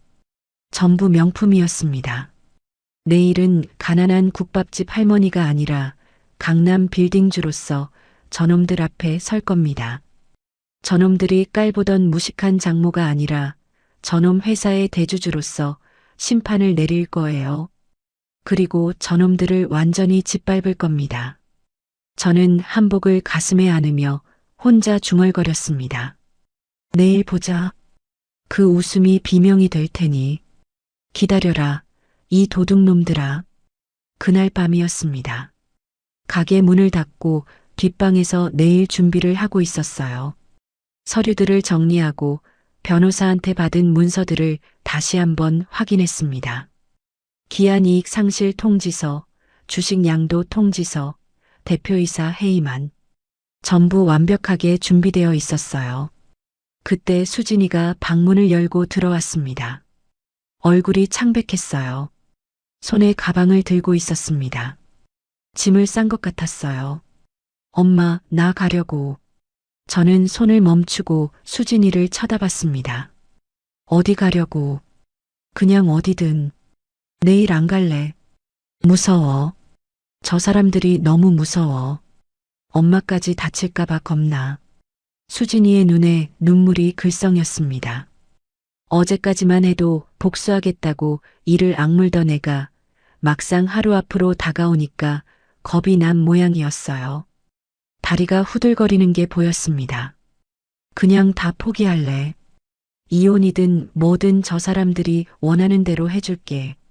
엄마 가게 망하면 안 되잖아. 엄마가 평생 모은 돈인데 내 때문에 엄마까지 망하면 나 어떻게 살아. 저는 한숨을 쉬었습니다. 딸이 걱정하는 게 뭔지 알 것 같았어요. 저놈들이 가게를 신고하겠다고 협박했으니까요. 영업 정지 먹이겠다고 했으니까요. 수진이는 자기 때문에 엄마가 피해를 볼까봐 두려운 거였어요. 저는 자리에서 일어났습니다. 수진이 손을 잡았어요. 따라와라. 어디요? 잔말 말고 따라와. 저는 수진이를 데리고 가게 지하 창고로 갔습니다. 쌀포대가 쌓여 있고 빈 소주병 상자가 놓여 있는 좁은 공간이었어요. 습한 냄새가 났습니다. 수진이가 두리번거렸어요. 엄마, 여기 왜 와? 저는 쌀포대 뒤로 갔습니다. 벽에 손을 대고 어딘가를 눌렀어요. 철컥하는 소리가 났습니다. 벽의 일부가 밀려나면서 문이 드러났어요. 비밀문이었습니다. 수진이가 눈을 크게 떴습니다. 엄마, 이게 뭐야? 저는 문을 열고 안으로 들어갔습니다. 수진이가 뒤따라왔어요. 안에는 10평 정도 되는 방이 있었습니다. 형광등이 켜지면서 방 안이 환해졌어요. 벽면 한쪽에는 대형 금고가 매립되어 있었고 반대편에는 책상과 모니터 2대가 놓여 있었습니다. 서류 캐비닛이 4개나 있었어요. 벽에는 화이트보드가 붙어 있었고 거기에 뭔가가 빼곡하게 적혀 있었습니다. 아까 수진이가 본 낡은 장롱 금고와는 완전히 다른 공간이었어요. 이건 작전 지휘실 같았습니다. 수진이가 입을 다물지 못했습니다. 눈이 휘둥그레졌어요. 입이 떡 벌어졌습니다. 엄마, 이게 다 뭐야? 저는 금고 앞으로 갔습니다. 비밀번호를 눌렀어요. 12자리 숫자였습니다. 금고 문이 묵직한 소리를 내며 열렸어요. 안에서 서류들이 보였습니다. 등기권리증, 채권증서, 예금증서, 주식증서들이 파일에 정리되어 있었어요. 그리고 한쪽 칸에는 금괴가 쌓여 있었습니다. 번쩍번쩍 빛나는 금괴가 10개 넘게 있었어요. 각각 1kg짜리였습니다. 현금 다발도 있었어요. 5만원권이 다발로 묶여서 쌓여 있었습니다. 대충 봐도 억 단위의 현금이었습니다. 수진이가 주저앉았습니다. 다리에 힘이 풀린 모양이었어요. 바닥에 털썩 앉아서 금고 안을 멍하니 쳐다봤습니다. 엄마, 이게 다 뭐야? 이게 다 엄마 거야. 저는 등기권리증 하나를 꺼냈습니다. 수진이한테 보여줬어요. 강남 테헤란로에 있는 빌딩이다. 12층짜리. 또 하나를 꺼냈습니다. 역삼동에 있는 빌딩이다. 8층짜리. 수진이가 서류를 받아들고 읽었습니다. 손이 떨리고 있었어요. 엄마가 이런 걸 가지고 있었어. 저는 수진이 옆에 앉았습니다. 딸의 어깨를 감싸 안았어요. 내가 왜 욕쟁이 할매로 사는 줄 아냐? 돈 냄새 맡고 꼬이는 파리 새끼들 쫓으려고 그랬다. 돈 있다고 소문나면 친척이니 뭐니 달라붙어서 손 벌리고 사기꾼들이 투자하라고 꼬드기고 심지어 자식들까지 유산 걱정하기 시작하거든. 그래서 가난한 척했다. 돈은 말이다. 착한 사람한테는 안 붙어. 독한 년한테 붙지. 엄마가 독하게 살아서 이만큼 모았다. 30년 동안 새벽마다 뼈 삶으면서 모았어. 수진이가 눈물을 흘렸습니다. 하지만 아까와는 다른 눈물이었어요. 놀라움과 안도가 섞인 눈물이었습니다. 그리고 미안함도 섞여 있었어요. 왜 나한테 말 안 했어? 말하면 내 남편 놈이 알았을 거 아니냐? 그 놈이 알면 어떻게 됐겠어? 지금보다 더 심하게 털렸겠지. 그래서 숨겼다. 저는 벽에 붙어 있는 화이트보드를 가리켰습니다. 거기에는 도영과 시댁의 인물 관계도가 붙어 있었어요. 사진까지 붙어 있었습니다. 자금 흐름도도 있었어요. 화살표가 복잡하게 그려져 있었습니다. 그리고 빨간 글씨로 파멸 시나리오가 적혀 있었어요. 수진아, 우리는 내일 단순한 이혼을 하러 가는 게 아니다. 기업 사냥을 하러 가는 거다. 수진이가 화이트보드를 쳐다봤습니다. 복잡한 도표와 화살표가 그려져 있었어요. 저놈이 나한테 빌린 3억, 공증까지 받은 차용증 기억나지? 저 서류에는 독이 들어있다. 이자가 하루만 밀려도 전액 상환해야 하는 조항 못 갚으면 회사 주식 51%를 나한테 넘겨야 하는 조항이 들어있어. 저놈은 서류를 읽지도 않고 서명했지. 무식한 장모가 뭘 알겠냐고 생각했겠지. 그게 저놈 실수였다. 수진이가 눈을 크게 떴습니다. 그럼 엄마가 그 회사 대주주가 되는 거야. 그렇지. 저놈 지분 51%가 내 손에 들어오면 나는 최대주주가 된다. 대표이사를 해임할 수도 있고 회사 자산을 전부 조사할 수도 있어. 법인카드로 뭘 샀는지, 회사 돈이 어디로 갔는지 전부 밝혀낼 수 있다는 말이야. 저는 서류 하나를 꺼냈습니다. 곽 사장이 가져온 자료였어요. 저놈이 법인카드로 상간녀한테 쓴 돈, 이건 회사 재산을 횡령한 거다. 저놈이 대표이사로서 배임을 한 거야. 이건 형사고소가 가능해. 그리고 저놈이 횡령한 돈은 원래 회사 거니까 주주로서 반환 청구를 할 수 있어. 수진이가 고개를 끄덕였습니다. 눈빛이 달라지기 시작했어요. 아까의 겁에 질린 눈이 아니었습니다. 뭔가를 이해하기 시작한 눈이었어요. 저는 서류 뭉치를 테이블 위에 펼쳤습니다. 내일 변호사 사무실에서 이혼 조정을 하잖아. 거기서 저놈들이 이혼 서류 내밀면 나는 이걸 내밀 거다. 저는 서류 뭉치를 하나씩 들어보였습니다. 기한이익 상실 통지서. 저놈이 차용금을 약정대로 사용하지 않았으니까 즉시 전액 상환하라는 통지당. 채권 추심 통지서. 상환 안 하면 담보로 잡힌 주식을 가져간다는 통지야. 주식 양도 통지서. 이걸 받는 순간 저놈 회사 지분 51%는 내 거가 된다. 법인카드는 정지되고 법인 명의 차량은 압류되고 법인 계좌는 동결돼. 전부 동시에 일어나. 수진이의 눈에 불꽃이 피어올랐습니다. 아까의 겁먹은 표정이 사라졌어요. 엄마, 이거 진짜야. 그럼. 곽 사장이 다 세팅해뒀다. 채권 추심팀, 차량 압류팀, 은행 지점장까지 다 섭외해뒀어. 기자도 한 명 대기시켜놨고, 내일 내가 신호 보내면 일제히 움직인다. 저놈들이 변호사 사무실에서 좋아하고 있을 때 밖에서는 저놈들 재산이 하나씩 날아가고 있을 거야. 수진이가 눈을 반짝였습니다. 두려움이 기대로 바뀌는 게 보였어요. 저는 옷장에서 옷을 꺼냈습니다. 수진이한테 건넸어요.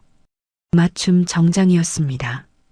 검은색 재킷에 흰색 블라우스, 무릎까지 오는 치마였어요. 고급 원단으로 만든 거였습니다. 안감까지 비단이었어요. 내일 이거 입어라. 구두랑 가방도 있다. 저는 상자를 하나 더 꺼냈습니다. 검은색 가죽 구두가 들어 있었어요. 굽이 적당히 높은 단정한 구두였습니다. 그리고 명품 가방도 있었어요. 수진이가 평소에 갖고 싶어 하던 브랜드였습니다. 수진이가 옷을 받아들었습니다. 손으로 원단을 만져봤어요. 눈물이 글썽였습니다. 이거 비싸 보이는데. 엄마, 이거 다 언제 준비한 거야? 내가 쫓겨온 다음 날 샀다. 언젠가 이 옷 입고 저놈들 앞에 서게 해줄 거라고 생각했어. 백화점에서 맞춤으로 한 거다. 내 치수제서 만든 거야. 수진이가 옷을 가슴에 안았습니다. 눈물이 흘렀지만 표정은 단단했어요. 입술을 꽉 깨물고 있었습니다. 내일 꿀리지 마라. 내가 저놈들보다 윗사람이다. 고개 들고 눈 똑바로 떠. 저놈들이 뭐라고 해도 비웃어줘라. 울지 마. 목소리 떨지 마. 내가 주인이야. 엄마 고마워. 나 할 수 있어. 저놈들한테 당한 거 100배로 갚아줄 거야. 저는 딸의 머리를 쓸어 넘겼습니다. 수진이 눈에 불꽃이 타오르고 있었어요. 더 이상 겁에 질린 피해자가 아니었습니다. 복수의 칼을 갈고 있는 전사였어요. 우리 딸 강하다. 내일 저놈들 무릎 꿇리자. 저놈들이 너한테 한 짓 전부 돌려주자. 저는 제 한복을 꺼냈습니다. 비단 한복을 조심스럽게 펼쳤어요.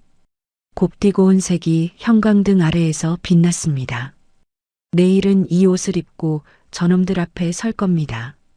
무식한 국밥집 할머니가 아니라 강남 빌딩주로서요.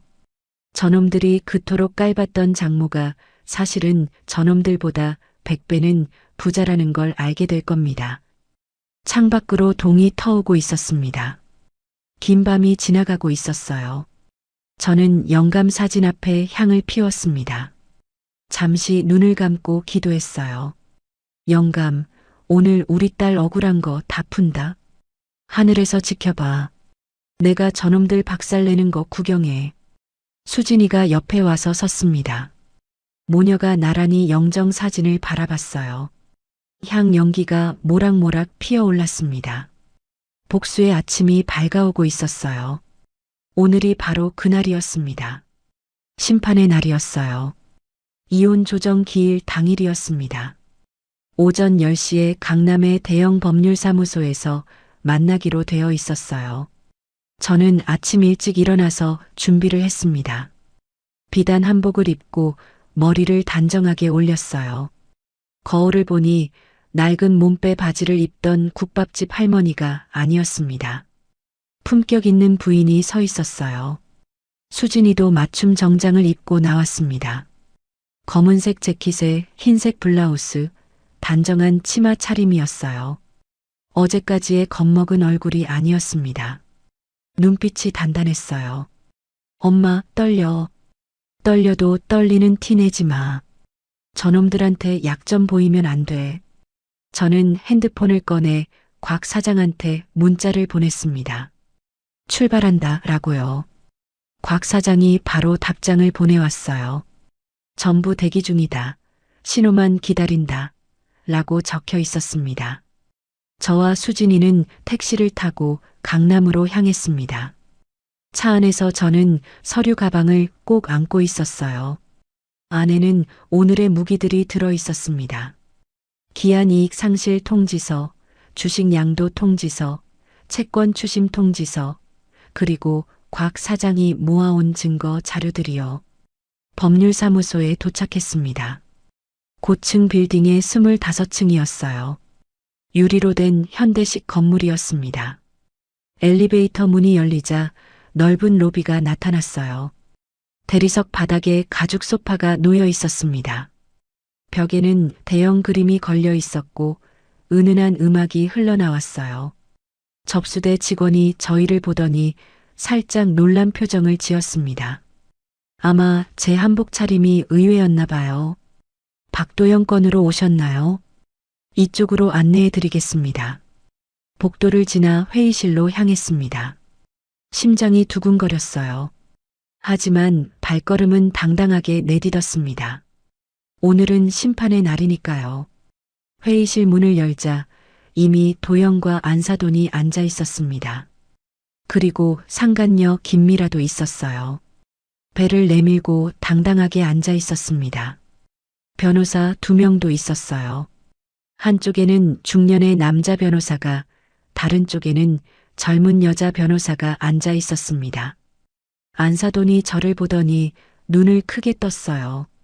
제 차림새가 당황스러운 모양이었습니다. 낡은 몸빼 바지 대신 고급 한복을 입고 나타났으니까요. 어머, 오늘 뭔 날이라고 그렇게 차려입었어요. 장례식장 가는 줄. 안사돈이 비웃었습니다. 김미라도 킥킥거렸어요. 도영은 팔짱을 끼고 저를 쳐다봤습니다. 여전히 건방진 표정이었어요. 장모님 오셨네요. 빨리 끝내시죠. 바쁜 사람들이니까. 저는 아무 말 없이 수진이와 함께 자리에 앉았습니다. 상대 측 변호사가 서류를 꺼냈어요. 그럼 시작하겠습니다. 이혼 합의서입니다. 박수진 씨는 혼인 파탄의 책임을 인정하고 위자료 청구권을 포기하며 재산분할 청구권도 포기합니다. 그리고 횡령한 5억 원에 대해서는 별도로 합의하기로 합니다. 서류를 밀어왔습니다. 저는 서류를 받아들고 천천히 읽는 척했어요. 도영이 손목시계를 쳐다보며 재촉했습니다. 빨리 좀 하세요. 시간 없어요. 저는 서류를 내려놓았습니다. 그리고 제 가방을 열었어요. 안에서 두툼한 서류 뭉치를 꺼냈습니다. 그 전에 드릴 서류가 있어요. 상대 측 변호사가 의아한 표정을 지었습니다. 저는 서류를 하나씩 꺼내서 테이블 위에 올렸어요. 첫 번째, 기한이익 상실 통지서입니다. 박도영 씨가 저한테 빌린 3억 원, 차용금을 약정 목적 외에 사용했으므로 기한이익이 상실되었습니다. 사업 자금으로 쓴다고 해놓고 카지노에서 날리셨죠. 즉시 전액을 상환하십시오. 도영의 표정이 굳었습니다. 눈이 커졌어요. 안사돈이 뭔 소리냐는 듯이 저를 쳐다봤습니다. 뭔가 잘못됐다는 걸 직감한 모양이었어요. 두 번째, 담보권 실행 통지서입니다. 상환이 불가능할 경우 담보로 잡힌 회사 주식 51%가 저에게 양도됩니다. 공증받은 서류니까 재판 없이 바로 집행 가능해요. 사위, 그때 서류 안 읽고 도장 찍었지. 무식한 장모가 뭘 알겠냐고 생각했잖아. 도영이 벌떡 일어났습니다. 뭐라고요? 그게 무슨 소리예요? 세 번째, 주식 양도 통지서입니다. 오늘부로 저 오말분이 박도영 건설의 최대 주주가 됩니다. 지분 51%요. 회의실이 얼어붙었습니다. 안사돈의 얼굴이 하얗게 질렸어요. 김미라는 무슨 상황인지 이해를 못하는 표정이었습니다. 저는 핸드폰을 꺼내서 곽 사장한테 신호를 보냈습니다. 시작하라고요. 그리고 지금 이 순간 법인명의 차량에 압류 딱지가 붙고 있을 겁니다. 외제차 2대요. 법인 계좌도 동결됐고요. 법인 카드도 정지됐습니다. 아, 상간녀가 타고 다니던 차도 압류 대상이에요. 그건 회사 재산이니까요. 도영이 황급히 핸드폰을 꺼냈어요. 손이 떨리는 게 보였습니다. 어딘가에 전화를 걸었어요. 회사 격리인 것 같았습니다. 표정이 점점 일그러졌어요. 얼굴이 흙빛으로 변했습니다. 뭐요? 계좌가 동결됐다고요. 카드도 안 된다고요. 무슨 소리야? 이게 무슨 일이야? 저는 속으로 쾌재를 불렀습니다. 곽 사장이 완벽하게 일을 처리한 거였어요. 저는 서류를 하나 더 꺼냈습니다. 네 번째, 횡령 및 배임 고소장입니다. 박도영 씨가 법인카드로 개인 용도에 사용한 금액 7억 원입니다. 상간녀 오피스텔 전세금, 외제차 리스비, 명품 구입비, 호텔 숙박비, 전부 회사 돈이에요. 이건 업무상 횡령이고 배임입니다. 저는 증거 사진들을 테이블 위에 쏟아냈어요. 도영과 김미라가 같이 찍은 사진들, 호텔 로비 사진, 법인카드 사용 내역서들이 흩어졌습니다. 안사돈이 비명을 질렀어요. 이게 뭐야? 이게 다 뭐냐고. 저는 녹음기를 꺼냈습니다. 재생 버튼을 눌렀어요. 어제 국밥집에서 김미라가 떠든 소리가 흘러나왔습니다. 오빠 회사 돈이 다 내 돈이고 우리 아기 돈인데. 김미라의 얼굴이 새파래졌어요. 제 입으로 횡령 공범이라고 자백한 거였습니다. 저는 또 다른 녹음 파일을 재생했어요. 도영과 안사돈의 통화 내용이었습니다. 수진이는 정신병자로 몰아서 지방 요양원에 처박아 버리면 돼. 안사돈이 테이블을 내리쳤어요. 이거 불법 녹음이잖아. 증거 능력 없어. 저는 웃었습니다. 처음으로 제대로 웃었어요. 법정에서는 못 쓸 수도 있죠. 하지만 기자한테는 쓸 수 있어요. 지금 이 순간 인터넷 뉴스에 기사가 올라가고 있을 겁니다. 건설회사 대표 회사 돈으로 내연녀 호화생활. 며느리에게 횡령 누명 씌우고 정신병원 보내려 해. 어때요, 제목이? 기자가 열심히 쓰고 있더라고요. 도영이 핸드폰으로 뉴스를 검색했어요. 손가락이 떨려서 제대로 터치가 안 되는 것 같았습니다. 그리고 얼굴이 흙빛으로 변했어요. 기사가 이미 올라온 모양이었습니다. 댓글이 벌써 수백 개가 달려 있을 거예요. 인터넷은 빠르니까요. 김미라가 핸드폰을 뺏어서 봤어요. 그리고 비명을 질렀습니다. 내 사진이 왜 여기 나와? 내 이름이 왜 나와? 저는 어깨를 으쓱했어요. 공인의 내연녀니까요. 국민의 알 권리 아니겠어요. 저는 자리에서 일어났습니다. 도영 앞으로 걸어갔어요. 그리고 얼굴을 똑바로 쳐다봤습니다. 사위, 아니 이제 남이지. 내가 무식한 장모한테 사기친다고 생각했지.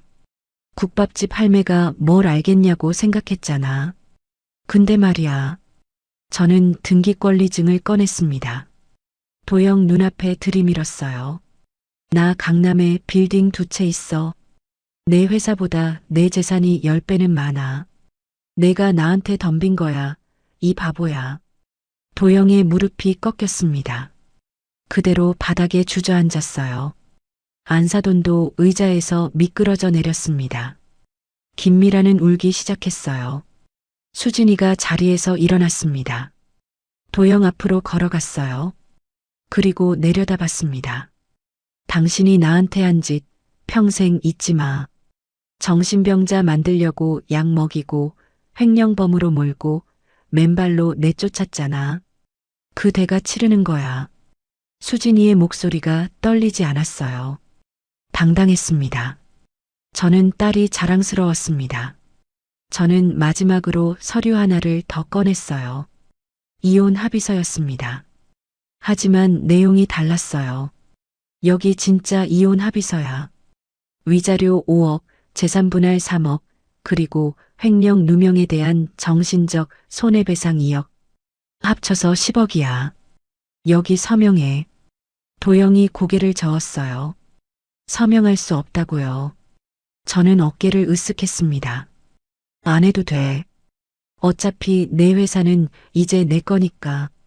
내 지분으로 다 받아낼 수 있어. 대신 그러면 넌 완전히 거덜나는 거야. 선택해. 도영의 손이 떨렸습니다. 펜을 들었어요. 손글씨가 삐뚤빼뚤했습니다. 서류에 서명을 하고 도장을 찍었어요.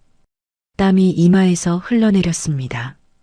완전히 무너진 모습이었어요. 1시간 전까지만 해도 저를 깔보던 그 건방진 표정은 온데간데 없었습니다. 저는 서명받은 서류를 꼼꼼히 확인했습니다. 빠진 곳이 없는지 살펴봤어요. 완벽했습니다. 서류를 가방에 넣고 일어났어요. 오늘 좋은 구경했네. 수진아, 가자. 점심 사줄게. 뭐 먹고 싶어? 엄마, 아무거나요.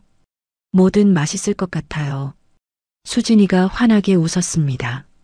3년 만에 보는 진짜 웃음이었어요. 저도 따라 웃었습니다. 뒤에서 안사돈의 울음소리가 들렸습니다. 도영은 여전히 바닥에 주저앉아 있었어요. 김미라는 히스테리를 부리고 있었습니다. 상대 측 변호사는 어이없다는 표정으로 상황을 지켜보고 있었어요. 저는 뒤돌아보지 않았습니다. 회의실 문을 열고 나왔어요. 복도를 걸으며 수진이 손을 꼭 잡았습니다. 수진아, 이제 끝났어. 내 새 인생이 시작되는 거야. 수진이가 제 손을 꼭 잡았어요. 눈에 눈물이 글썽였지만 입가에는 미소가 있었습니다. 엘리베이터를 타고 내려오는데 밖에서 기자들이 몰려드는 게 보였어요. 뉴스를 보고 달려온 모양이었습니다. 저는 수진이를 데리고 후문으로 빠져나왔어요. 택시를 잡아 타면서 생각했습니다. 오늘은 복수의 첫 단추일 뿐이라고요. 저놈들한테 진짜 지옥은 이제부터 시작이라고요. 그날 이후로 3개월이 지났습니다. 도영은 횡령과 배임 혐의로 검찰에 기소되었어요. 재판이 진행 중이었습니다. 회사 돈 7억을 빼돌린 죄로 실형이 유력하다고 변호사가 말하더군요. 검찰에서 징역 5년을 구형했어요. 법정에서 도영이 울면서 선처를 호소했다는 이야기를 들었습니다. 그 건방지던 놈이 판사 앞에서 눈물 콧물을 흘렸다니 웃음이 나왔어요. 법인카드로 상간녀한테 쓴 돈은 전부 회사 재산으로 환수되었습니다. 외제차 2대도 압류되었고 상간녀가 살던 오피스텔도 경매에 넘어갔어요. 안사돈은 아들 보석금을 마련하려고 집을 팔았습니다. 강남의 그 고급 빌라 말이에요. 저한테 찬물 뿌리고 소금 뿌리던 그 집이요. 대리석 바닥에 제가 무릎 꿇었던 그 집이요. 지금은 서울 외곽의 작은 아파트로 이사 갔다고 들었어요.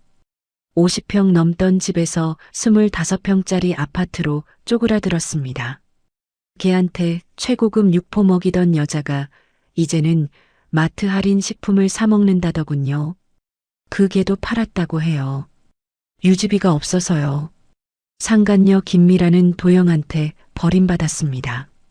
도영이 감옥에 갈 판이 되니까 발을 뺀 거예요. 돈 떨어지니까 사랑도 떨어졌나 봅니다. 아이는 낳았다고 하던데 인지 청구 소송을 걸었다가 기각당했어요. 도영이 친자 확인 검사를 거부했거든요. 변호사비 낼 돈도 없어서 국선 변호사를 썼다더군요. 결국 혼자서 아이를 키우게 됐습니다. 예전에 수진이한테 애도 못 낳는 년이라고 비웃던 그 입으로 이제는 양육비 달라고 애원하고 있대요. 자업자득이었어요. 저는 도영 회사의 최대 주주가 되었습니다. 지분 51%를 확보했으니까요. 임시 주주총회를 열어서 도영을 대표이사에서 해임하고 전문 경영인을 영입했어요. 건설업계에서 실력 있다고 소문난 사람이었습니다. 회사 이름도 바꿨어요. 박도영 건설에서 세빛건설로요. 도영의 흔적을 싹 지웠습니다. 간판도 새로 달고 명함도 새로 만들고 홈페이지도 새로 만들었어요. 회사는 정상화되고 있었습니다. 직원들 월급도 제때 나가고 밀린 공사 대금도 정리됐어요. 직원들이 안심하고 일하기 시작했습니다. 그리고 오늘이었습니다.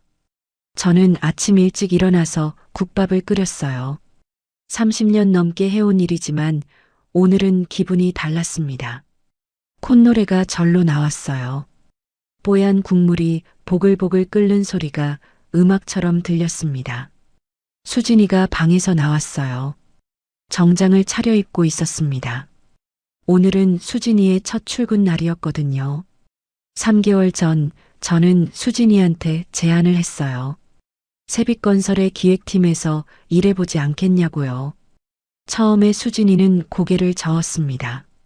자기가 무슨 자격이 있냐고요. 3년 동안 전업주부로 살았는데 무슨 일을 할 수 있겠냐고요. 하지만 저는 밀어붙였어요. 내 인생이니까 내가 살아야 한다고 숨어 있지 말고 당당하게 나서라고요. 저놈들한테 당한 거 복수하는 가장 좋은 방법은 내가 잘 사는 거라고요. 수진이는 2달 동안 자격증 공부를 했습니다. 매일 새벽까지 책을 봤어요.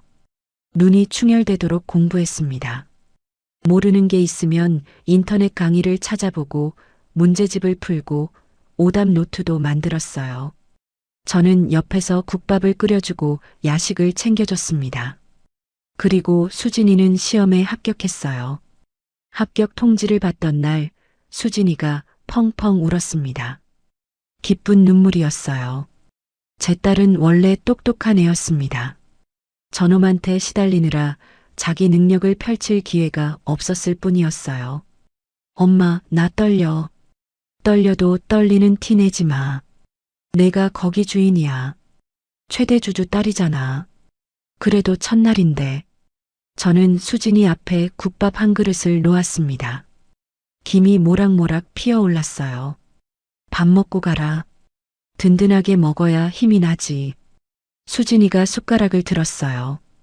국물을 한 숟가락 떠서 입에 넣더니 눈을 감았습니다. 역시 엄마 국밥이 제일이야. 저는 딸이 밥 먹는 모습을 지켜봤어요. 3개월 전 빗속에서 맨발로 쫓겨왔던 그 모습이 떠올랐습니다. 멍투성이에 넋이 나간 얼굴로 제 품에 안겨 울던 모습이요. 지금은 완전히 달라졌어요. 얼굴에 생기가 돌았고 눈빛이 살아있었습니다. 수진이가 밥을 다 먹고 일어났어요. 가방을 챙기며 말했습니다. 엄마 다녀올게. 저녁에 봐. 그래. 힘내라. 수진이가 가게를 나섰습니다. 저는 문 앞에 서서 딸의 뒷모습을 지켜봤어요. 어깨가 펴져 있었습니다. 발걸음에 힘이 있었어요. 고개를 꼿꼿이 들고 걸었습니다. 제 딸이 드디어 자기 삶을 살기 시작하는 거였습니다. 저는 딸이 시장 골목을 빠져나갈 때까지 지켜봤어요. 점심때가 되자 가게가 북적였어요. 단골 손님들이 하나둘 들어왔습니다. 정육점 아저씨, 건어물 가게 아줌마, 과일 가게 할아버지. 다들 늘 먹던 자리에 앉아서 국밥을 시켰어요. 할매, 요즘 얼굴이 좋아졌어. 무슨 좋은 일 있어? 정육점 아저씨가 물었습니다. 저는 웃었어요. 좋은 일이야 매일 있지. 장사 잘 되는 게 좋은 일 아니겠어. 아니, 전에는 표정이 험했는데 요즘은 웃는 얼굴이야. 뭔가 달라졌어. 저는 대답 대신 국밥을 한 그릇 더 퍼줬어요. 서비스라고요. 정육점 아저씨가 좋아하며 받아들었습니다. 오후가 되자 곽 사장이 가게에 들렀어요. 늘 앉던 자리에 앉아서 국밥 곱빼기를 시켰습니다. 저는 소주 한 잔을 따라줬어요. 고마워요, 곽 사장. 그때 도와줘서. 뭐려? 할매가 다 한 거지. 저는 심부름만 했어요. 아니에요. 곽 사장 아니었으면 못했어요. 곽 사장이 소주를 들이켰습니다. 그리고 말했어요. 할매, 박도영 그놈 재판 결과 나왔어요. 징역 3년 받았대요. 집행유예 없이 실형이래요. 저는 고개를 끄덕였습니다. 3년이면 짧다면 짧은 시간이었어요. 하지만 저놈은 감옥에서 나와도 아무것도 없을 겁니다. 회사도 잃고 돈도 잃고 가족도 잃었으니까요. 정과자라는 낙인도 평생 따라다닐 거예요. 평생 그 대가를 치르며 살겠지요. 제가 끓여준 독한 국물을 평생 삼키는 거예요. 저녁이 되자 가게 문을 닫았습니다. 설거지를 하고 바닥을 쓸었어요. 테이블도 닦고 의자도 정리했습니다. 그리고 뒷방으로 가서 영감 사진 앞에 앉았어요. 향을 피우고 두 손을 모았습니다. 영감, 다 끝났어. 우리 딸 억울한 거 다 풀었어. 이제 수진이가 새 삶을 살 거야. 걱정 마. 영정 사진 속에서 영감이 웃고 있는 것 같았어요. 제 착각이겠지만요. 저는 한참 동안 사진을 바라봤습니다. 그때 가게 문 여는 소리가 났어요. 수진이가 돌아왔습니다. 얼굴이 상기되어 있었어요. 볼이 발그레했고 눈이 반짝거렸습니다. 손에는 케이크 상자가 들려 있었어요. 엄마, 나 오늘 너무 좋았어. 사람들이 다들 잘해줬어. 팀장님도 친절하시고 동료들도 따뜻하게 맞아줬어. 내가 할 수 있는 일이 있더라고. 기획서 쓰는 거 칭찬받았어. 내일도 빨리 출근하고 싶어? 그래. 잘했네. 케이크는 뭐야? 첫 출근 기념으로 샀어. 엄마랑 같이 먹으려고. 저는 딸을 끌어안았습니다. 눈물이 핑 돌았어요. 3년 전 수진이가 시집가던 날이 떠올랐습니다. 그때는 기쁜 눈물이었는데 결혼 생활 내내 수진이는 울기만 했어요. 이제는 달랐습니다. 이건 진짜 기쁜 눈물이었어요. 그래, 잘했어. 우리 딸 최고야. 수진이가 제품에서 말했어요. 엄마, 고마워. 엄마가 아니었으면 나 어떻게 됐을지 몰라. 진짜 고마워. 저는 딸의 머리를 쓸어 넘겼어요. 고맙긴. 엄마가 딸한테 해줘야 할 일을 한 것뿐이야. 저와 수진이는 가게 앞 평상에 나란히 앉았습니다. 케이크를 꺼내서 촛불을 켰어요. 저녁 노을이 시장 골목을 물들이고 있었습니다. 하늘이 붉게 타오르고 있었어요. 시장 상인들이 하나둘 가게를 닫고 있었습니다. 평범한 저녁 풍경이었어요. 엄마, 나 나중에 엄마처럼 강한 사람이 될 수 있을까? 넌 이미 강해. 그 지옥 같은 데서 살아나왔잖아.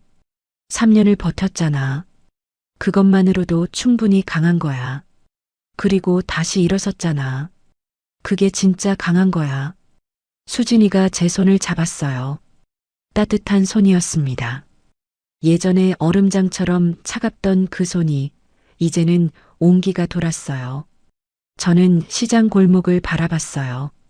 30년 넘게 국밥을 끓여온 이 자리에서 저는 많은 걸 잃었습니다. 돈도 모았고 딸도 지켰고 복수도 했어요. 힘들 때도 있었지만 포기하지 않았습니다. 이 좁은 국밥집에서 저는 제 왕국을 세웠어요. 이제 남은 건 하나였습니다. 수진이가 행복하게 사는 걸 지켜보는 거였어요. 그게 제 마지막 소원이었습니다. 엄마, 내일 뭐 해? 뭐긴 뭐야? 국밥 끓여야지. 손님들이 기다리잖아. 엄마는 진짜 국밥집이 좋아. 좋지. 여기가 내 성이야. 내 왕국이고 내 보물이야. 저는 웃었습니다. 수진이도 따라 웃었어요. 두 모녀의 웃음소리가 저녁 노을 속으로 퍼져나갔습니다. 내일도 저는 새벽 4시에 일어나서 사고를 삶을 겁니다. 그게 제 일상이니까요. 평범한 일상이지만 이 평범함을 지키기 위해 저는 싸웠어요. 그리고 이겼습니다. 제 딸을 지켰고 악인들을 심판했습니다. 복수는 끝났지만 삶은 계속됩니다. 저는 오늘도 내일도 국밥을 끓일 거예요. 제 딸과 함께 새로운 아침을 맞이하면서요. 수진이의 웃음소리가 이 가게에 울려 퍼지는 한 저는 행복할 겁니다. 저녁 노을이 점점 어두워지고 있었어요. 하지만 제 마음은 그 어느 때보다 밝았습니다. 새로운 아침이 기다리고 있었으니까요. 내일도 모레도 저는 국밥을 끓일 겁니다. 오늘의 사연 어떠셨나요? 사연이 마음에 닿았다면 더 좋은 사연으로 찾아뵐 수 있도록 구독과 좋아요를 눌러주세요. 그리고 사연의 주인공을 위한 따뜻한 말씀도 댓글로 부탁드립니다. 여러분의 오늘을 응원합니다. 인생 소풍이었습니다.